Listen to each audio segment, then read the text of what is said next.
Assalamualaikum warahmatullahi wabarakatuh.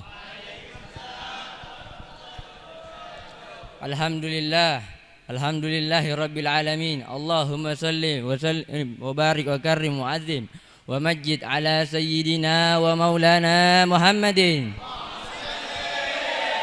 ibni Abdillah wa ala alihi wa sahbihi wa man wala wa la hawla wa la quwata illa billah aliyil azim. Rabbi shrah li sadri wa yassir li amri wahlul 'uqdatam min lisani yafqahu qawli wahdi qalbi bihaqqi Nabi Muhammad sallallahu alaihi wasallam.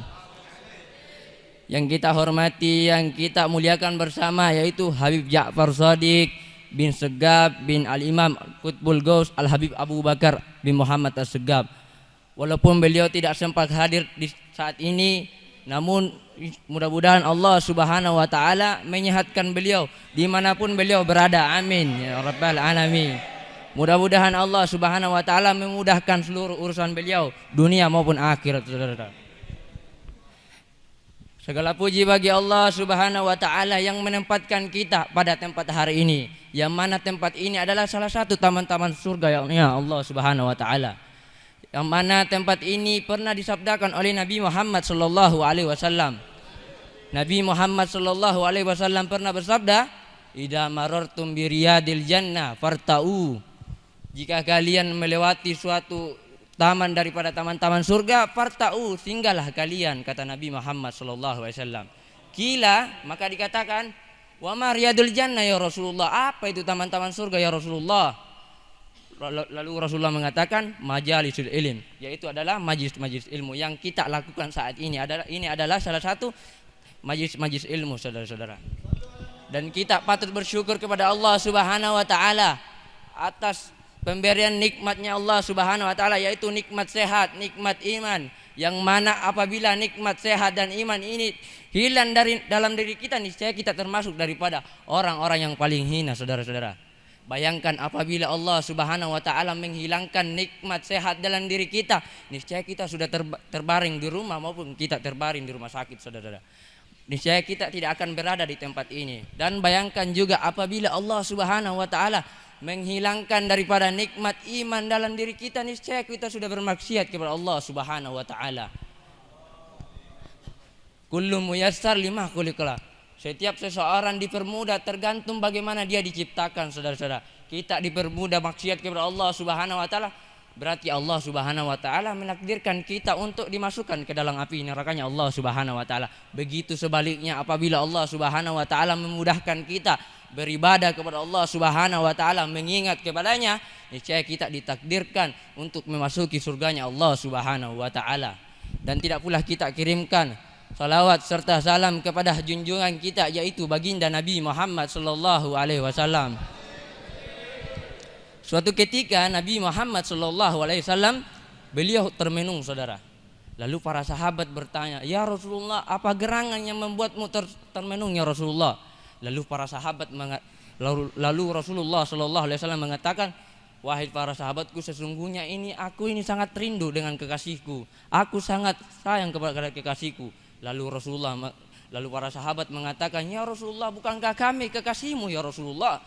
Lalu Rasulullah mengatakan, kalian bukan kekasihku melainkan sahabatku.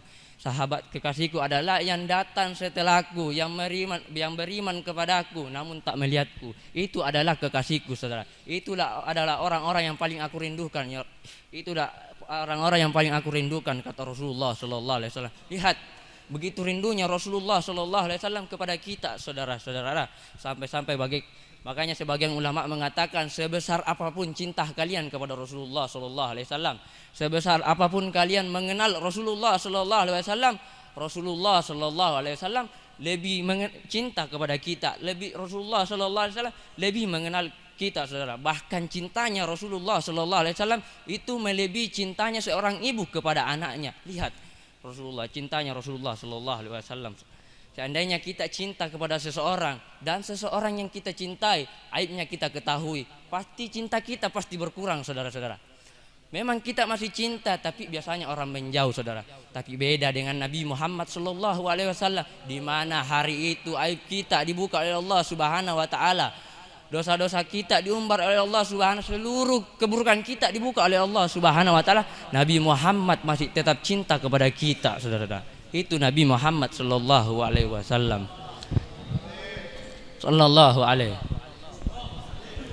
Makanya Nabi Muhammad, yang mana hari itu hari yang paling dahsyat, saudara. Yauma yafirul mar'u min akhi, hari itu seseorang lari daripada saudaranya, wa ummihi wa abi, lari daripada ibunya, lari daripada ayahnya, lari daripada sahabatnya, lari daripada anak-anaknya. Hari itu tidak bermanfaat harta, tidak bermanfaat keturunan, saudara. Yang mana hari itu hari yang paling mengerikan, di mana hari para umat itu kebingungan, ketakutan. Beliau, para umat ini pergi ke sana ke sini mencari pertolongan, saudara-saudara. Lalu para umat ini pergi ke Nabi ini, lalu Nabi ini mengatakan, meminta pertolongan, umat ini meminta pertolongan ke Nabi ini. Lalu Nabi mengatakan, nafsi nafsi, saya tidak bisa menolong kalian, coba kalian pergi ke Nabi ini, siapa tahu Nabi ini bisa menyelamatkan kalian. Lalu para umat ini berbondong-bondong ke Nabi ini. Lalu Nabi ini mengatakan hal yang sama, saya tidak bisa menyelamatkan kalian, nafsi nafsi, saya tidak bisa menyelamatkan, coba kalian pergi ke Nabi ini, siapa tahu Nabi ini bisa menyelamatkan kalian. Lalu para umat ini pergi ke Nabi tersebut. Lalu tak kala umat ini sampai ke Nabi tersebut, Nabi tersebut juga mengatakan hal yang sama, nafsi nafsi, diriku diriku, saya tidak bisa menyelamatkan kalian, saya tidak pernah melihat Allah Subhanahu wa taala sangat murka selain daripada hari ini. Lalu Nabi ini mengatakan, coba kalian pergi ke Nabi Muhammad sallallahu alaihi wasallam, siapa tahu Nabi Muhammad bisa menyelamatkan kalian. Tak kala para umat ini pergi ke Nabi Muhammad sallallahu alaihi wasallam, tak kala sampai ke Nabi Muhammad, lalu Nabi Muhammad mengatakan, saya yang lebih pantas menyelamatkan kalian. Lihat Nabi Muhammad sallallahu alaihi, lihat pengorbanan Rasulullah sallallahu alaihi wasallam. Makanya Nabi Muhammad mengatakan, kullu ibni Adam tahta zilli yaumal qiyamah, setiap anak cucu Adam di bawah naunganku di hari kiamat. Di riwayat lain dikatakan, ana sayyidu waladi Adam wala faqor, saya adalah pemimpinnya anak cucu Adam wala faqor, dan saya tidak sombong. Saya katakan seperti ini bukan untuk sombong-sombongan, bukan untuk bangga-banggaan, saudara, kata Nabi Muhammad sallallahu alaihi wasallam. Makanya di akhir hayat beliau tidak memikirkan anak beliau tidak memikirkan cucu beliau, tapi yang dipikirkan oleh Nabi Muhammad sallallahu alaihi wasallam itu adalah kita, saudara. Yang dipikirkan oleh Nabi Muhammad sallallahu alaihi wasallam yaitu adalah umatnya, saudara-saudara. Yaitu bagaimana keadaan umatnya Nabi Muhammad setelah peninggalan beliau, saudara. Itu yang dipikirkan oleh Rasulullah sallallahu alaihi wasallam. Lalu itu yang dipikirkan oleh Nabi Muhammad sallallahu alaihi wasallam.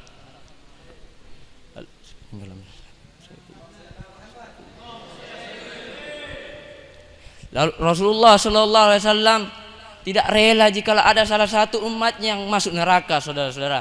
Makanya Nabi Muhammad pernah mengatakan, wallahi la ardo wahidan min ummati finnar, demi Allah saya tidak ridho jika ada salah satu umatku yang masuk neraka. Demi Allah saya tidak ridho apabila umatku berada dalam neraka. Sampai-sampai diriwayatkan tidak tersisa satupun umatnya Nabi Muhammad di dalam neraka, sampai-sampai malaikat penjaga neraka mengatakan, ya Muhammad, tidaklah engkau menyisakan satu saja untuk kami siksa ya Muhammad. Lihat pengorbanan Rasulullah sallallahu alaihi wasallam sallallahu alaihi.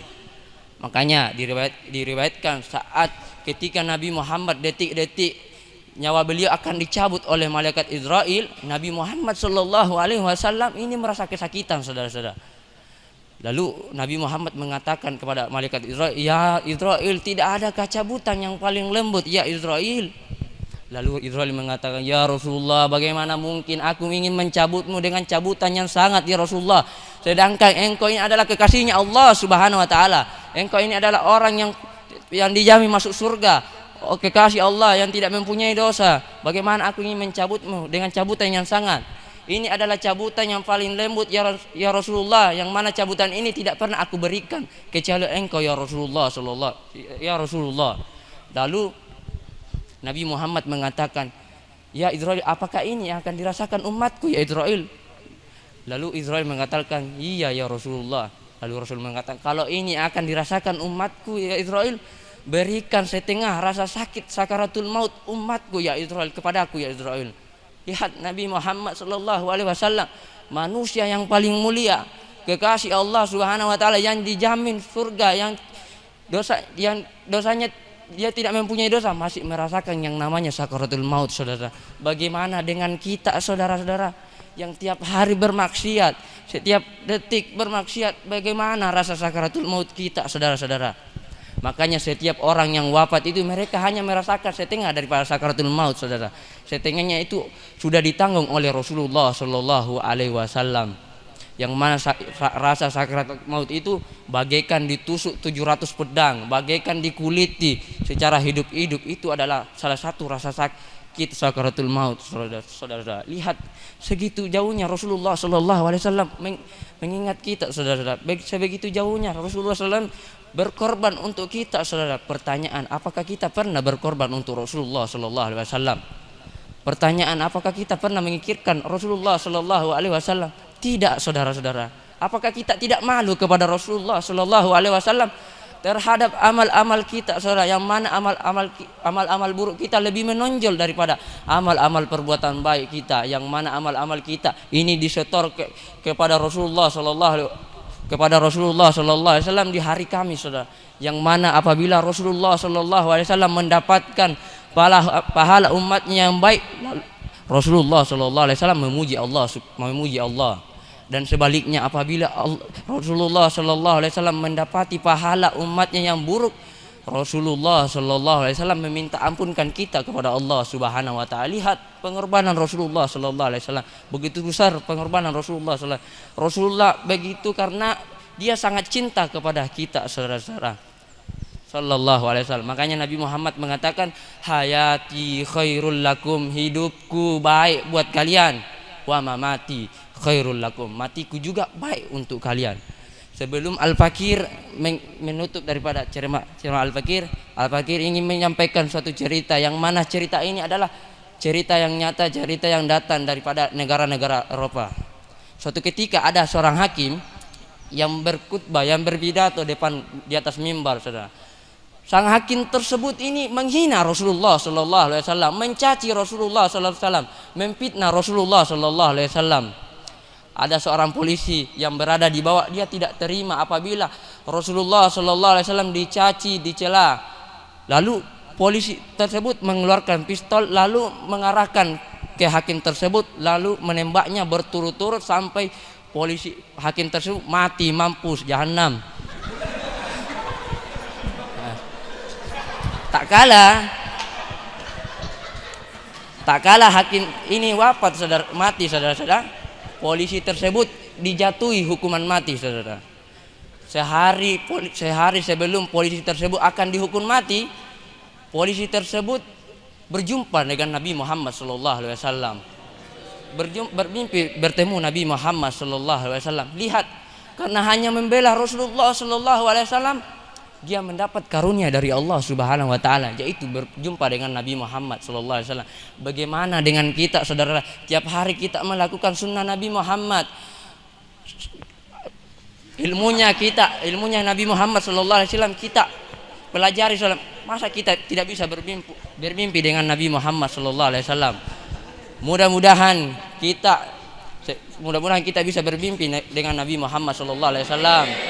Mudah-mudahan kita tidak dimatikan oleh Allah Subhanahu Wa Taala sebelum bermimpi dengan Nabi Muhammad Sallallahu Alaihi Wasallam. Mudah-mudahan saat kita sakaratul maut, saudara-saudara, Nabi Muhammad Sallallahu Alaihi Wasallam berada di samping kita, saudara-saudara. Mudah-mudahan kita diakui sebagai umatnya Nabi Muhammad Sallallahu Alaihi Wasallam. Sekian, terima kasih. Assalamualaikum warahmatullahi wabarakatuh.